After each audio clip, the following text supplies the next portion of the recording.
Hello, everybody, and welcome to All Things Brunswick. I feel like we've been going forever. And I hope that our audience will forgive us for we did not abandon you. We just had some personal issues to take care of, and we're back. And so before we go any further, I have to ask my co-host, who helps me a great deal, say hello, Todd Osborne, and our tech, who puts up with my stuff, and I don't know how, he's so patient. TK, we couldn't do it without you, TK. And our very special guest tonight, one of my favorite people, always has been, Representative Frank Iler. Thank you, Frank, so much for coming. It's good to be here. And we'll just go right into it. First of all, I would like to say if you hear some background noise, it's because we are at the Brunswick County Republican headquarters. We are doing the show here, and there is a little bit of noise in the background from folks that are coming in to buy shirts and glasses and pick up signs and literature. And folks, the building is open on Tuesdays and Saturdays from 10 to 3. When early voting starts, it will be open 7 days a week. So do stop by, say hello.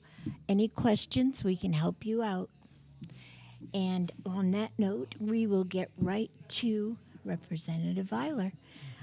And I hope that you can give us a little bit of information on the folks in the western part of our state, Frank. I know that they are going through a great deal. I'll be glad to. Thank you, Mary.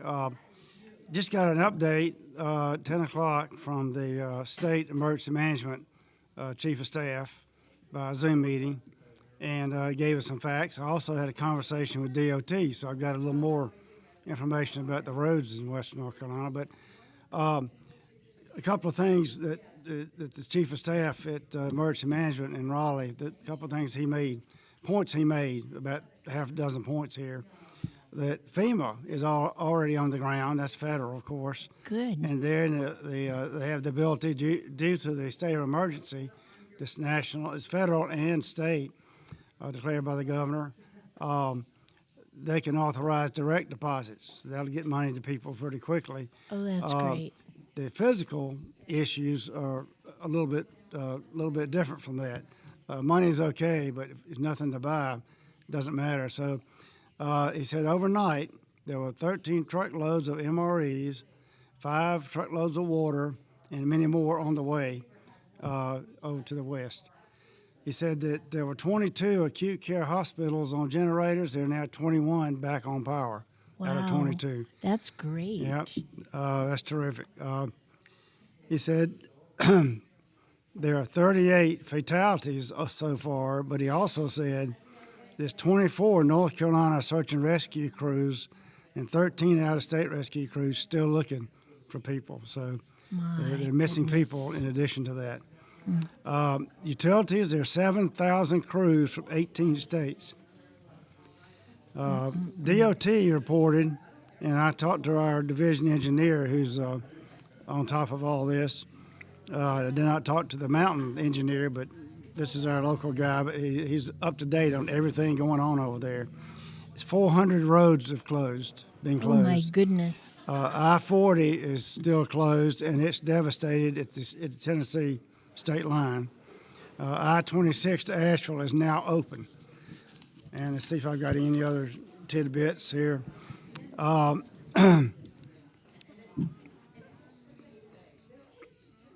state is involved. This is the still with DOT. State DOT is involved with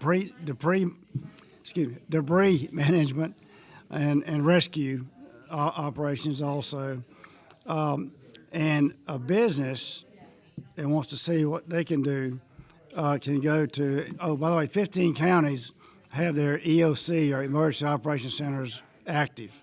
15 counties in the West. And if anybody wants to check in and see what the businesses can do, there's a business EOC. It's BEOC at ncdps.gov. Of course, DPS is Department of Public Safety. Right. And said DOT has 90% of their drones are out surveying the debris. See how big the debris fields are. They're taking care of debris already. They're getting supplies to their employees' families, and they're assessing what else has to be done, which is going to be huge. So that's all I've got at this point. But that is up to date as of this morning. Right. I assume that the water has not receded yet, right? They still had a lot of flooding, and obviously on the interstates and the mountains they had mudslides and things like that, and Right. collapsed roads.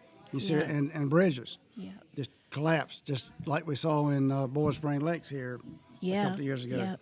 So they really have not been able to see all of the damage yet because they still have a lot of water. Is that right? Their communities are not even accessible yet. Wow. They're cut off from the rest of the world. Good grief. That's incredible. They are using drones to get in, but that doesn't rescue people. It just tells them how Yeah. bad the Where they debris might is. be. Yeah. Yeah. Yep. And oh, by the way, National Guard Right. has gone in, and I heard there's 400. Now I heard there's 800, and there's the congressmen out there are requesting a few more because there's 28 counties, 24, 28 counties have been affected out there. Good grief. Well, it's my understanding that Asheville is in real bad shape.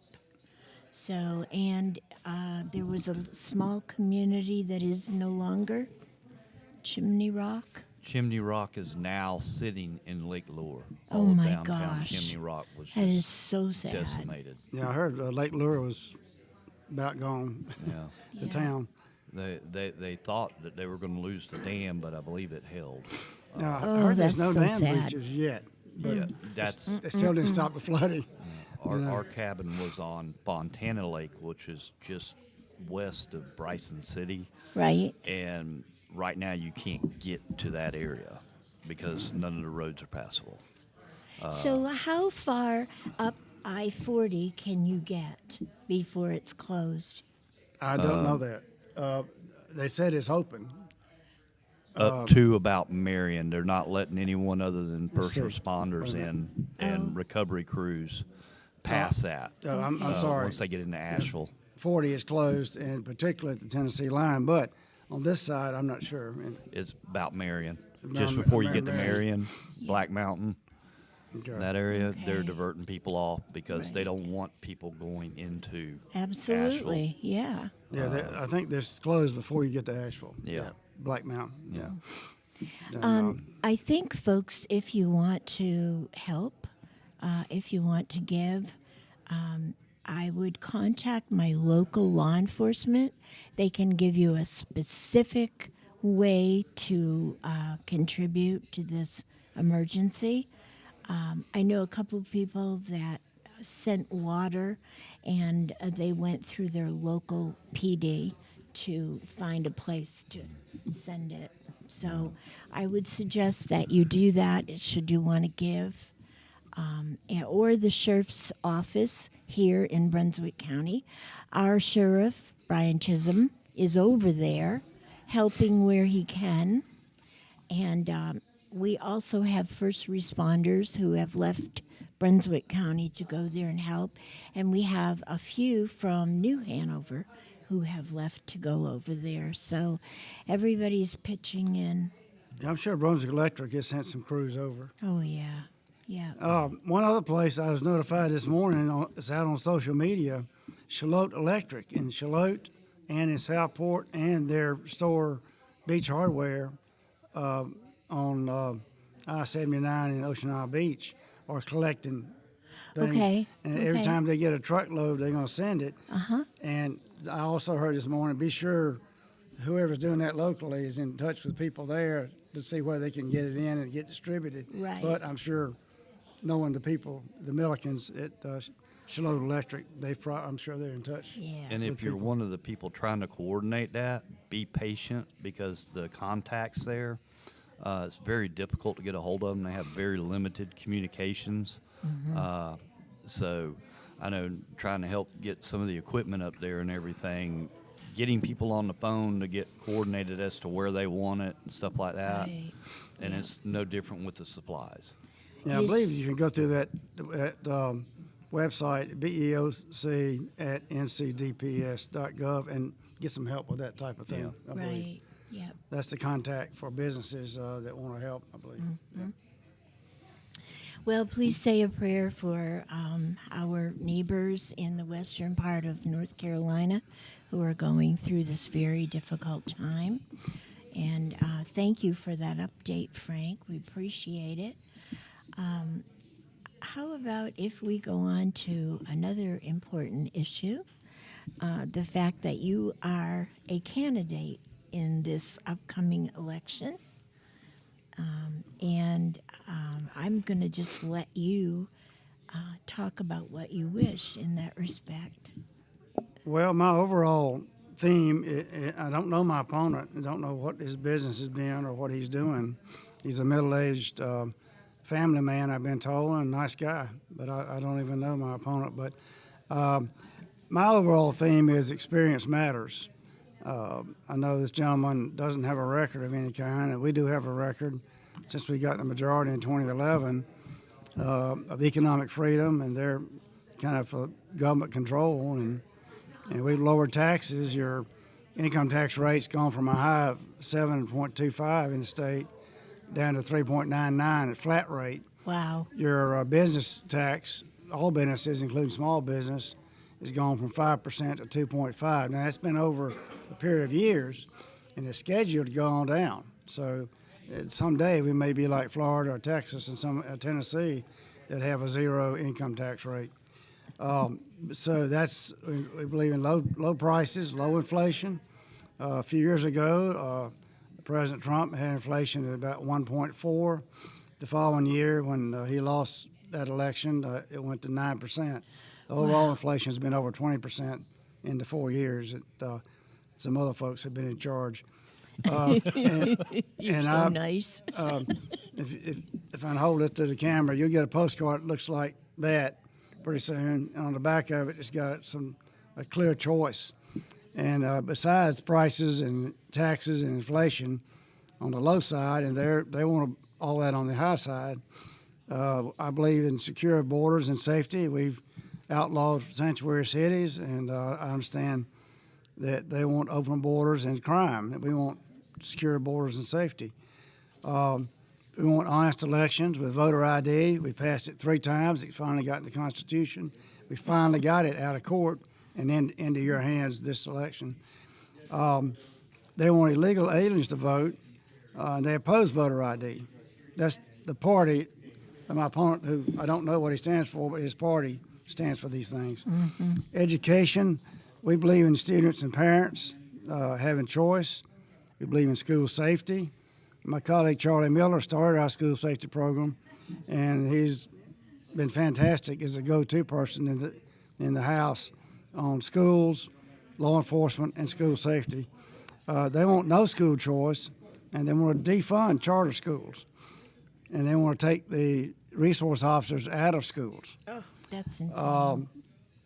And again, that's what his party says. Like I said, I don't know anything about him at this point.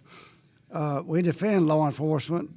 We pass many law and order laws, increasing penalties for really bad things. And they want to defund and criticize the police. They've showed that over the last, since 2020. Yes. Personal and family safety, being able to secure your home, Second Amendment rights, and to be able to own a legal weapon.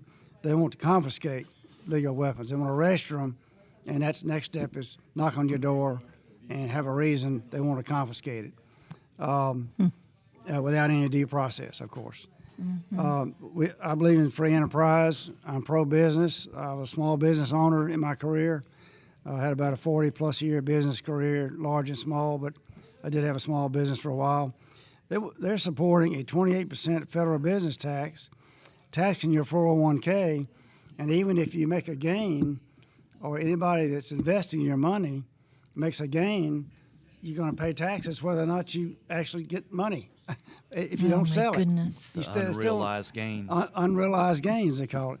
And you don't have to be a CPA or an economic expert to know that's crazy. So, and they want to increase business taxes for sure. And how many businesses do you think actually pay taxes without passing it on to you, the consumer? That's right. They can't stay in business if they don't pass it on to somebody. So that's another tax on you. Inflation plus taxes. I'm sure that that registers with about 99% of our families. Goodness. And that's really the main comparisons I've got. There are a lot of lies going around about abortion bans and all that sort of thing, and I'm not getting into that, but there's no stomach for, no pun intended, for an abortion ban, total ban on abortions. But it needs to be some common sense, partial birth abortions, and even letting babies die after they're born, which occurs in some states, Virginia and Wisconsin for two. That's, I'm sorry, that's murder. Yeah. It really I agree. Exactly. Yeah. Yeah. And we passed a law, and I think it got passed or vetoed, that if a human is born alive, surviving an abortion or for any reason, they get the same medical Yes. advantages of any other human being. Period. Yeah. Absolutely, I agree. The other thing the other side is doing is they're regulating us to death. A certain amount of regulations is good, but you can go too far, and it started stifling businesses and all. And we're seeing a lot of that down here because businesses are actually going under. So because of give regulation. us some particulars, Todd. Well, we've had where you can't use certain parts of your land For what? for businesses. Even though it's in a commercial zoning, they're restricting see. some of that. They're wanting to put heavier taxes, not based on income, but on the type of business. Oh, for goodness sakes. Yeah, hadn't heard that makes that. about as much sense as the unrealized capital gains tax. That everybody in Brunswick County who's owned their house more than 5 years has unrealized gains in their property. And so now they're going to turn around and say, oh, we're going to tax that. Yeah. Even though you didn't sell your house, they want to tax it. Well, a lot of times our small businesses, that's how they get started. They borrow on their homes. Yeah. They use that equity line.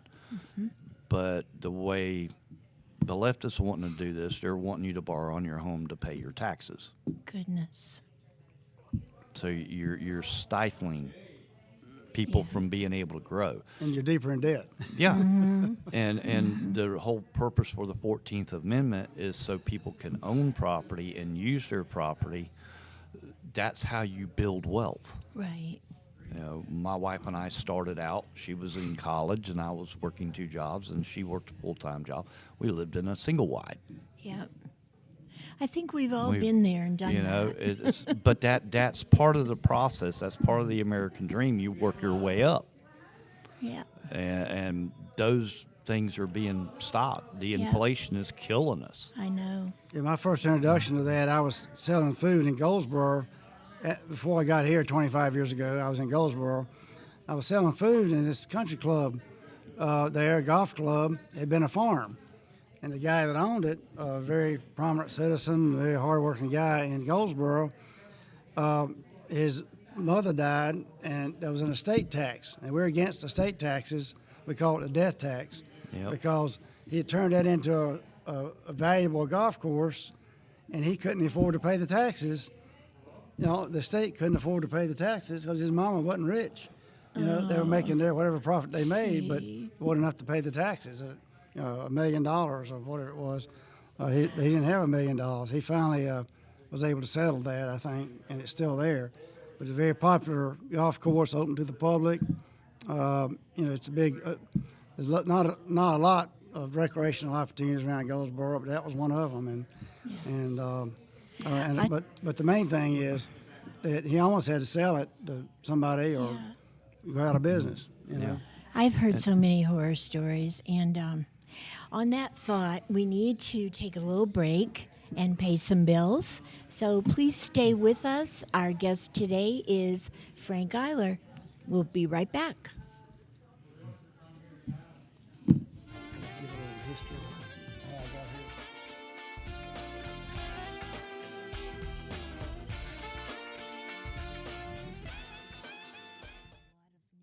What a great place we all call home. From colorful sunsets to panoramic coastal views. The best attractions are its people, a community of friends and family. J.K. Summers, attorney at law, recognizes this fact and is proud of his work to protect their rights. Put your trust in him to prepare wills and trusts, real estate transactions, contract and LLC creations, and criminal, traffic, and civil matters. Visit oakislandlaw.com or call 910-253-5572. J.K. Summers, attorney at law. Dana Varnum has worked as Assistant Register of Deeds since 2001. She is certified in every area of this office. She has graciously met the needs of her customers, which include from attorneys to the business community. Knowledge and experience are important to safeguard the vital records of our county. She believes in an open door policy for the public to voice their concerns. As Brunswick County continues to grow, the Register of Deeds office is directly involved in this growth. Dana is certified in deeds, deeds of trust, surveys, and passport manager, to name a few. To learn more about Dana, go to her Facebook page at Dana Varnum for Register of Deeds. She is a candidate who combines experience, education, and community commitment to this position. Vote Dana Varnum, Register of Deeds. Veteran Awareness sponsored by You Are Not Alone. Today's veteran homeless rate is approximately 19,750, and the numbers are declining because of the various veteran programs. If you or a veteran you know is homeless, please call 877-4AID-VET. This is a confidential and toll-free call. From this veteran to other veterans, please be there to help our brother and sister veterans. Again, the number is 1-877-424-3838. And thank you for your service.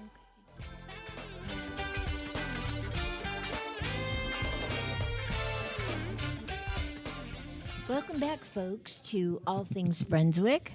Today, our guest is Representative Frank Iler. For you folks who aren't familiar with Mr. Iler, he is a local guy, been that way for about 25 years, and I'm going to let him give you a little idea of his background. Well, where do I start? I was born. I was born in the deep South, deeper than North Carolina, and I got here as quick as I could in high school. At age 14, went to high school in Greensboro. In fact, it was so long ago they already changed the name of the school. But a lot of young people went to the same school with a different name. But anyway, I left there and I got a 4-year degree at Campbell. One of the first 4-year degrees once they became a 4-year school. So I'm dating myself a little bit, but That's okay. I refuse to act my age. How about that?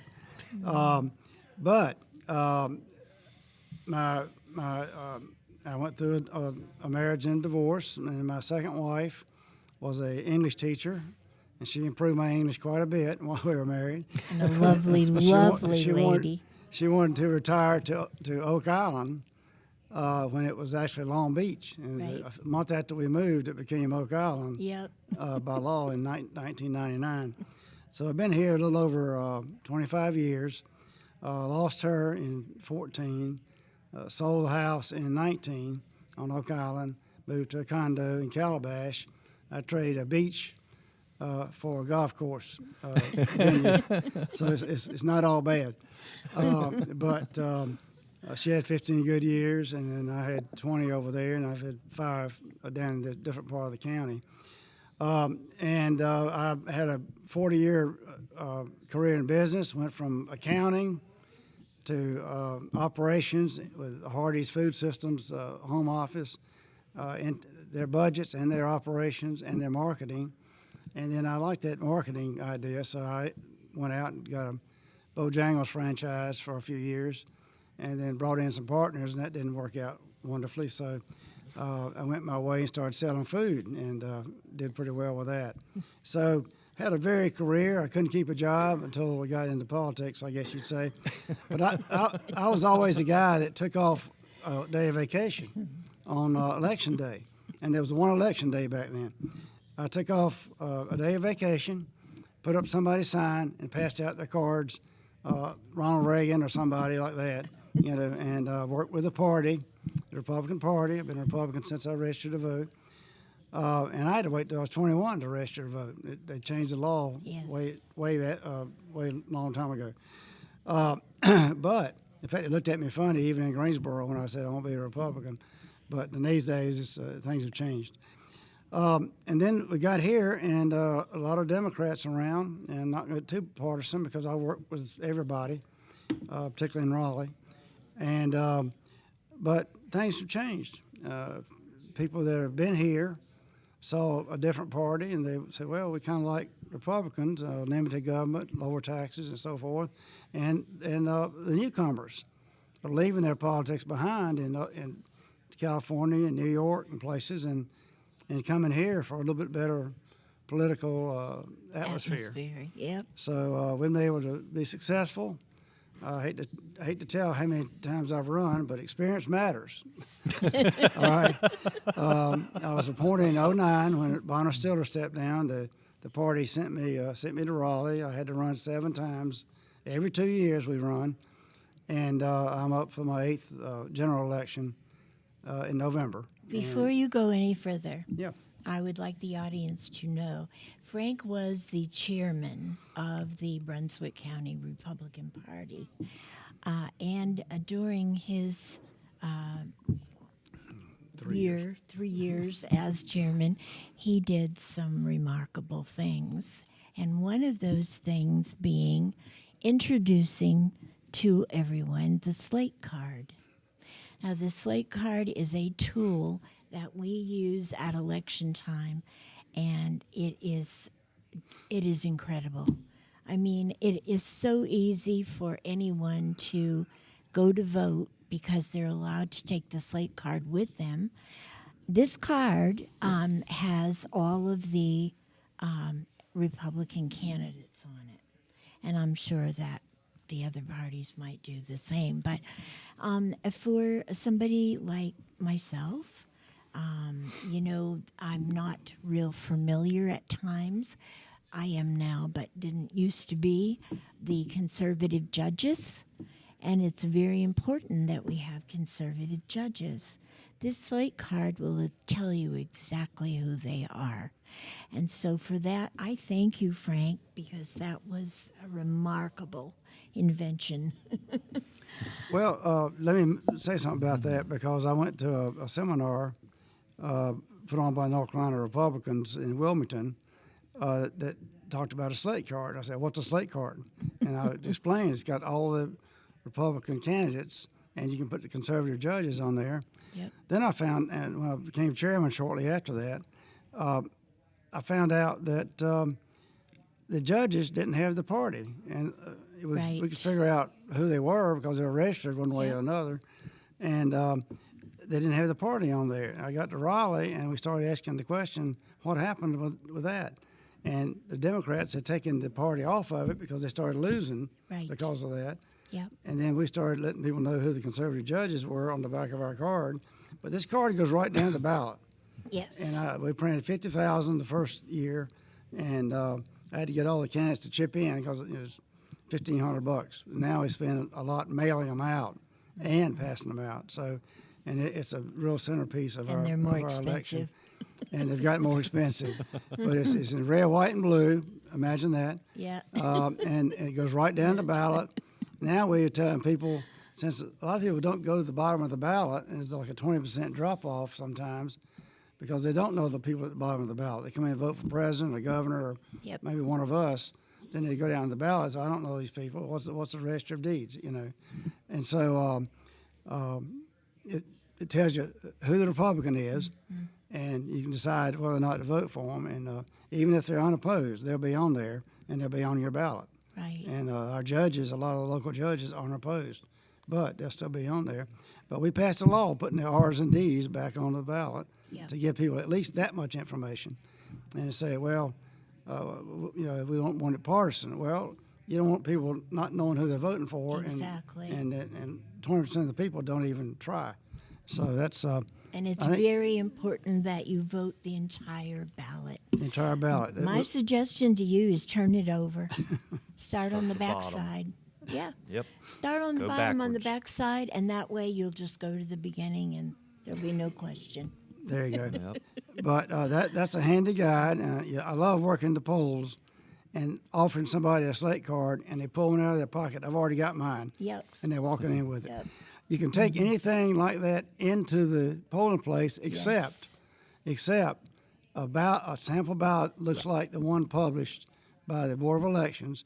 It's been marked. You cannot take that in because it looks like it's come to the Board of Elections. So I learned that when I was chairman. Yeah. And somebody, I want to put a plug in for our Board of Elections. Oh, I started yes. working with them when I was chairman 18 years ago. And so, and the number 2 young lady is now the director. Yes. And we got one of the best. She was the president of the whole state of She is of the county. best.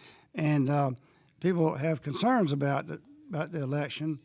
And I can tell you the biggest concern I've got, and we tried to fix that, got vetoed, but the governor appoints the State Board of Elections. Yes. It's always a majority of his party, and he appoints every county Board of Elections, and that's always a majority of his party. So if you want to vote for the Democrat governor again and have a Democrat majority on the Board of Elections and so forth, And go for it. yeah, well, it's still a free country so far. So you can do that. But even if you don't love the candidate in the position, it's been nominated and a bunch of rumors and or lies about him, vote for the position so that if he's replaced, at least the party gets to choose, and that governor can appoint the Board of Elections. Exactly. And that gives us, we think, Yeah. a better opportunity to have a fair election. Well, there are many, many reasons to vote the right way, and thank you, Frank. That is one of the top reasons. So, one other thing that I just want to express, and Representative Iler has a very good reputation with his coworkers. I actually was in a conversation with a gentleman from the House of Representatives that you might know. His first name is Tim. And we were talking one day about, and I don't know how Frank's name came up, but I was told that when people get up to talk in the House, it's usually a good time for everybody to grab a drink or a snack or go to the bathroom or whatever, but not with Frank. Whenever Frank got up to speak, nobody moved and everybody listened. So that's quite a compliment, sir, but I can see where it comes from.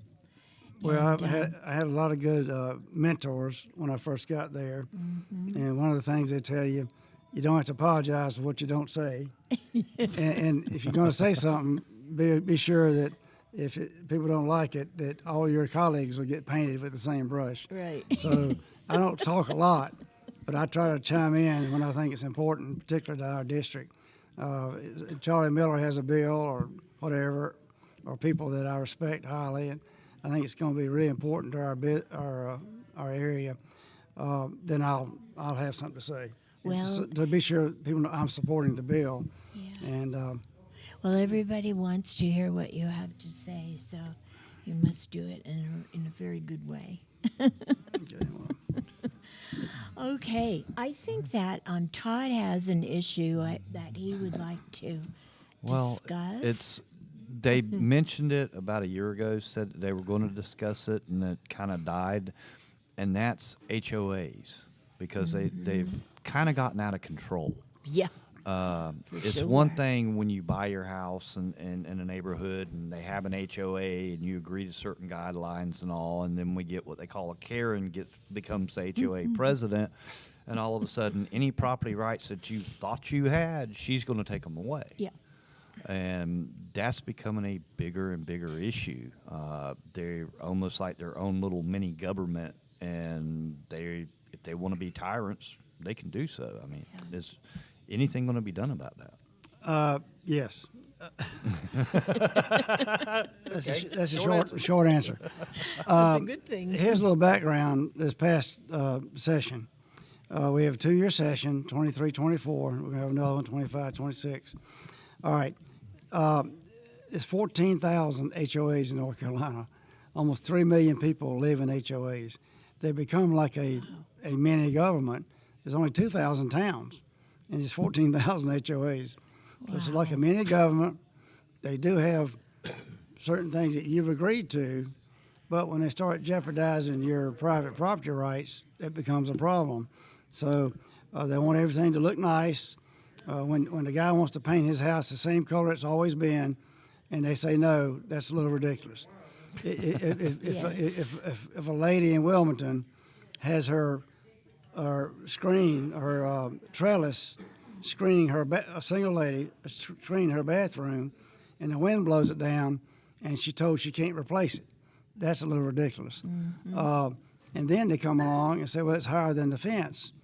And after she complains long enough, they put up a new fence. I mean, so it seemed like they could work that out before everybody has to go through a lot of discussion or go to court. And all we've been able to do in the past is say, get a lawyer. All right? We want to change that. A Democrat came up with the idea from Charlotte, a young lady in Yalu, Chinese heritage, sponsored a bill, House Bill 542, and got 3 Republicans to co-sponsor it with us, or to primary sponsor it, and then a bunch of co-sponsors. But myself and Representative Tyson and one other Republican co-sponsored it with her, and we passed it 114-0 in the House. Simple things like more accountability, a vote before you have a dues increase of a certain percentage, document availability, that sort of thing. Now, one size doesn't fit all. We got 2,000 in some of our neighborhoods. We got one building in Brunswick County with 6 condos with seniors living in them, and their HOA probably doesn't have the records that the one with the 2,000. So there's got to be some limits on what size. But those simple things went over in our short bill, 114-0 to the Senate.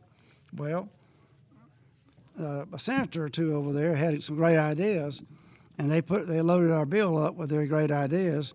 I'm not being facetious; they were good ideas. Some I was told may be unconstitutional, but we'll give it a shot. But they took out some of the good things we had, and so when it passed 44-0 in the Senate, and it was their bill at that point. Came back. And we have to have the same bill to vote on. And so we could either concur with that bill and it was done, or we could not concur and go negotiate to get the bill the same. We said not concur, and that was almost unanimous. Went to a conference committee, and the senators were ready to meet. And some of my colleagues said, well, we're in the short session now, and this was after we had a interim committee talking about HOAs also. We're in the short session, so maybe that's a long session issue, which will be next year. In the meantime, we had a select committee, which I co-chaired, and had a lot of public input, and then we came up with a bill 959. And I kind of put that on hold since I was the main primary, and I also had Democrat support on that. It's a bipartisan issue. I mean, it really is across the state. I've got just as many letters in my 6-inch thick file of complaints. I've got just as many letters from Democrats as I have Republicans. I don't check the party on most of them. But anyway, a lot of my colleagues on both parties are like 100% in favor of what we're trying to do. But we don't have a similar bill. We have not met and worked out the details. And our rules chairman, who governs the flow of bills, who will be our next speaker, if all goes well, if we maintain a majority, will be our next speaker. He's convinced me it's a long session issue. We'll have a new bill that everybody can agree on, put it in committees, have more public input. We'll refine it with amendments, so if we have to, get a near perfect, there's no perfect bill, a near perfect bill that both chambers can agree on, and then we'll get it moving January, February in the next session. Great. That's the plan. Yeah. I've got a lot of promises in Raleigh, but that's what's going to happen. Well, that's something to look forward to then. I think everybody just wants the HOA to be fair to everyone, And right, reasonable. Todd? Yeah. I mean, just reasonable. Yeah. I get if somebody wants to paint their house purple and every house in the neighborhood is white, Well, yeah, of that's kind of an course, you issue. know, So, yeah. Yeah, this I fellow. get that, but I've been in places, my wife and I even looked at a house, and when we got there, they wouldn't let me through the gate because I drive a pickup truck. No signage on it or anything, Oh my goodness. just a plain pickup truck, but they're not allowed in that neighborhood. Yeah.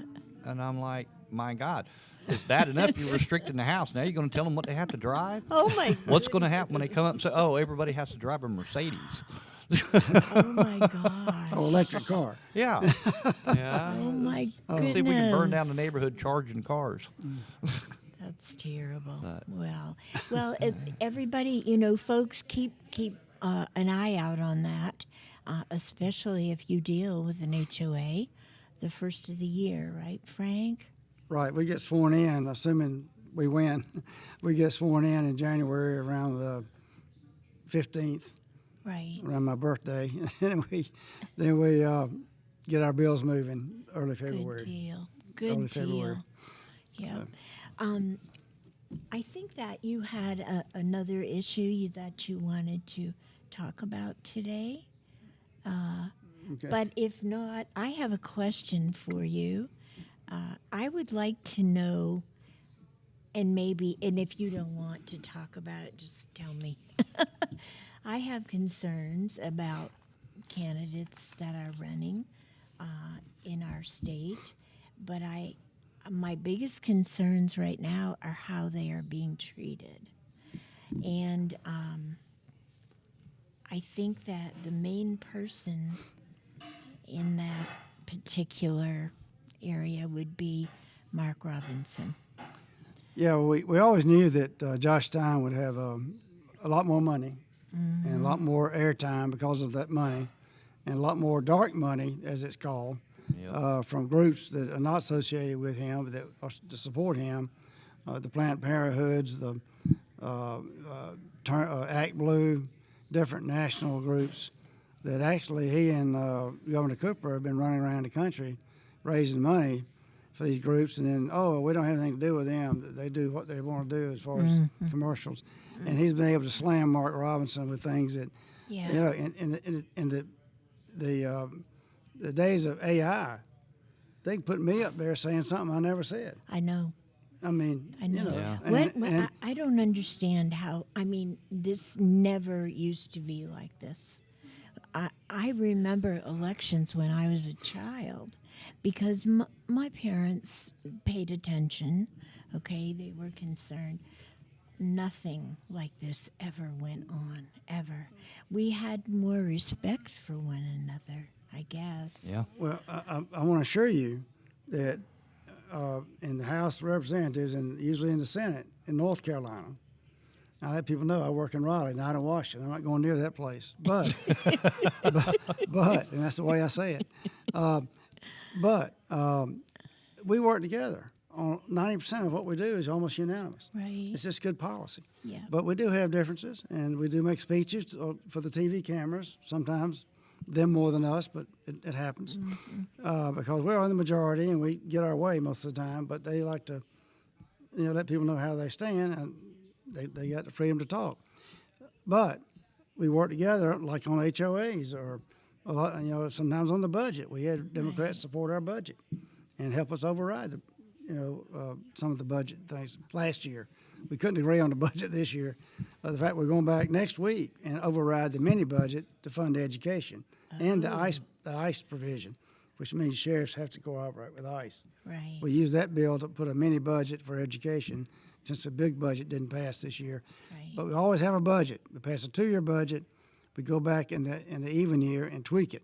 So we didn't get the tweaks in, but we were trying to get a mini budget. We're going to go back and override his veto. He didn't like the ICE provision, and he didn't like it that we had school choice in there, not just but the funding for public schools, traditional public schools, and community colleges is also in there. Right. So it's across the board, but he didn't like those two things, and he's got the veto pen. I just wanted to bring that up very briefly. We have to pay some bills, but I do want you folks to think long and hard. No matter what you've heard, there are many, many reasons to vote the right way.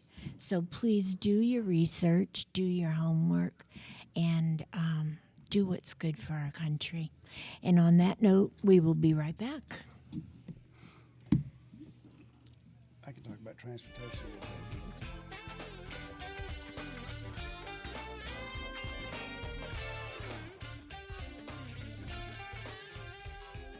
What a great place we all call home. From colorful sunsets to panoramic coastal views. The best attractions are its people, a community of friends and family. J.K. Summers, attorney at law, recognizes this fact and is proud of his work to protect their rights. Put your trust in him to prepare wills and trusts, real estate transactions, contract and LLC creations, and criminal, traffic, and civil matters. Visit oakislandlaw.com or call 910-253-5572. J.K. Summers, attorney at law.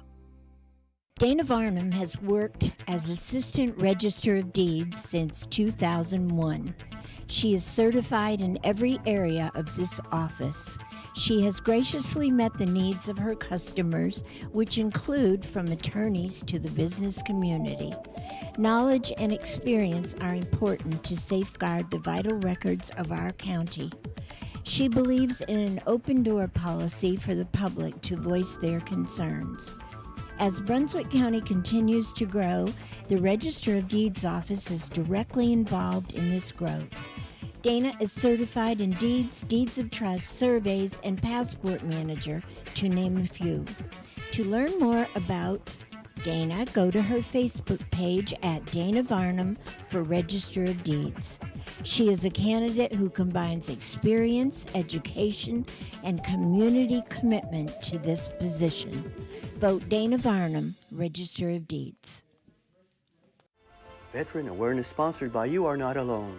Today's veteran homeless rate is approximately 19,750, and the numbers are declining because of the various veteran programs. If you or a veteran you know is homeless, please call 877-4AID-VET.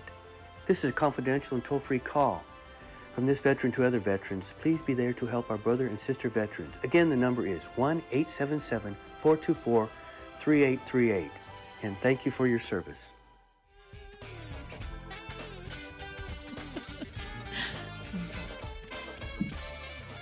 Welcome back, folks, to All Things Brunswick. Our guest today is Representative Frank Iler. We've covered a lot of great things.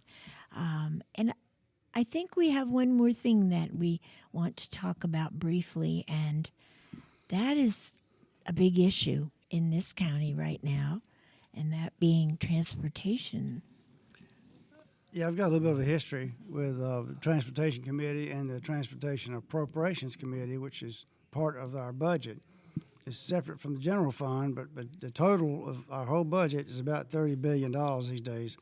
It'd be $40 billion if we hadn't gotten the majority and started saving a little bit of money and cutting taxes. But the transportation budget is a little over $5 billion a year, about $2.5 billion for construction and $2.5 billion for maintenance.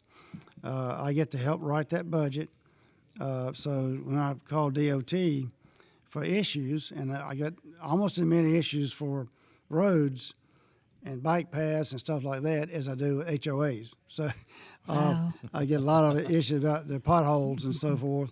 And I can tell you there are 14 divisions in transportation. And we're Division 3 out of Castle Hayne. And each county has a district engineer. The division engineer is the boss of the whole division.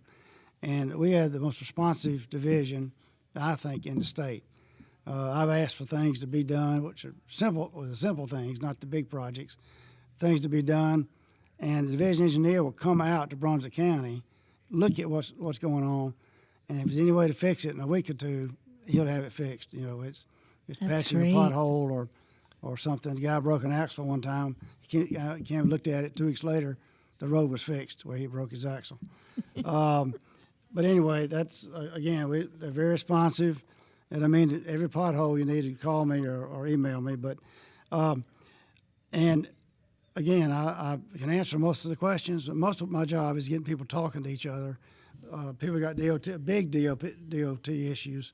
Developer with millions of dollars at stake, and DOT is disagreeing with what they should do. They talk and they agree on what like compromise. Right. So that's my That's job. We don't run the executive branch, but we do write their budget, and we do have liaisons we can put you in touch with. Even DMV, we've got a liaison with them. And I just happen to know the commissioner well. I got his cell number, so don't tell anybody. But we have been able to work out a lot of things. It sounds like, Frank, that you're involved in a lot of important issues, and we appreciate you. And I think folks probably want to learn more about you.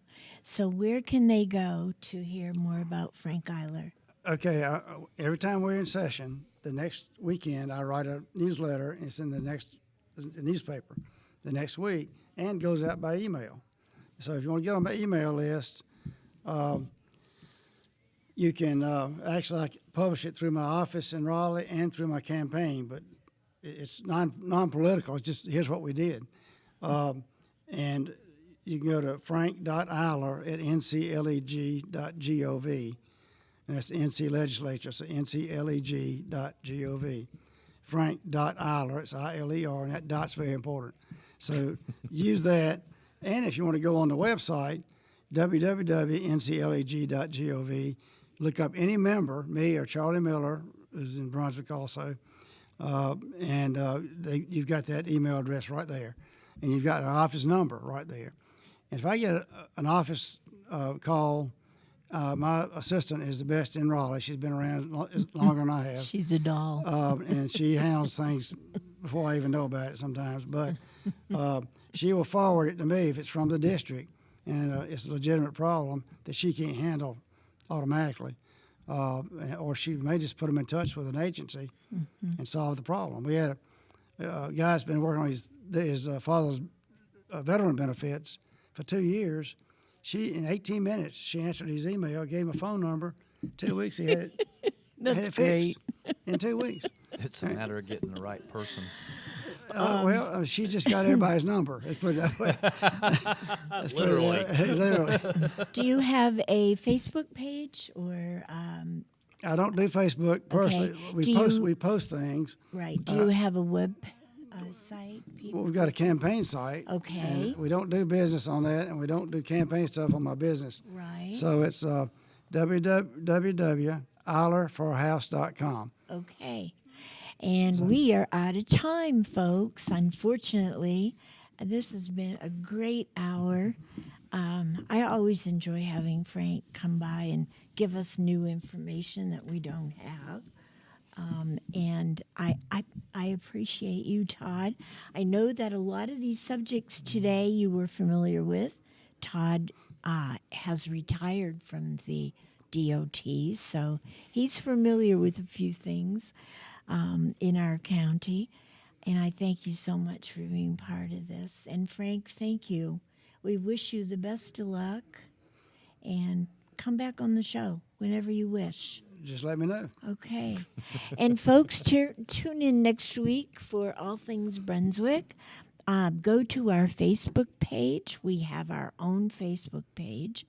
And comment. Let me know what you think. Help us get the word out that we are here for you and anything that deals with Brunswick County. Have a good evening, and thanks so much.